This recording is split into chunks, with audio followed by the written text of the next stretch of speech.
Let's start with the horse race numbers in Iowa, because when we were in the spring, the conversation was Trump is a vehicle for discontent. It won't last. It'll fizzle out. Let's think again. The Iowa poll, Donald Trump, 23%. Dr. Ben Carson, 18%. Scott Walker, who in the spring was leading in Iowa, 8%. Ted Cruz at 8%. Bush at 6%. Ouch. Rubio at 6%. Trump is for real, and he's going back to school with us. He's not a summer fling. He's most likely going to be here into the next year when people start to vote. When you look at those numbers, here's the biggest turnaround. He says things that most of us who've done this for a long time say, well, that's going to hurt him. He's insulting Mexican immigrants. He's insulting John McCain. He's insulting Asians. He's insulting just about anybody who doesn't say he's great. His favorability rating, 61% of likely Republican caucus goers now view him favorably. Only 27% did in May. So the more he is out there, the more they see him, the more they like. Yeah, he is tapping into that anti-Washington, anti-establishment, people who don't like political correctness. That's one of the things he likes to say. And it's real. I mean, when I was at the Iowa State Fair last month, or earlier this month, there were droves of people following him. You didn't know if it was celebrity or you didn't know if it was real, didn't know if they would actually support him. But these looks like first-time caucus goers are really giving him a serious look. The question I guess I have is, can he, a lot of these people are discontented where they're not, as you mentioned, they would be first-time caucus goers.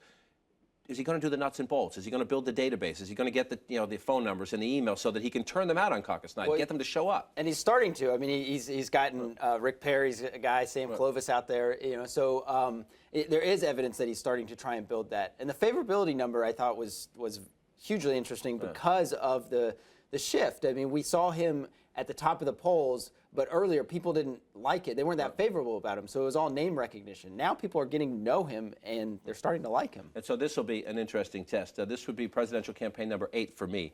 Never has a Republican candidate, a leading Republican, and in this case, the leading Republican candidate for president, say a central tenet of my economic plan will be raising taxes. Listen.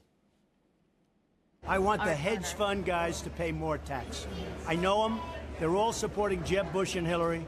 I want the hedge fund guys who pay very little to pay. They make a lot of money, and a lot of it's luck. They pick a stock, and all of a sudden, they make a lot of money. I want the hedge fund guys to pay more tax. In 17 seconds there, he just said, I want the hedge fund guys to pay more taxes 3 times. That is anathema to the Republican Party to raise taxes. However, for a guy who's courting downscale voters, Tea Party voters, who think the big banks and the rich guys get all the breaks, smart?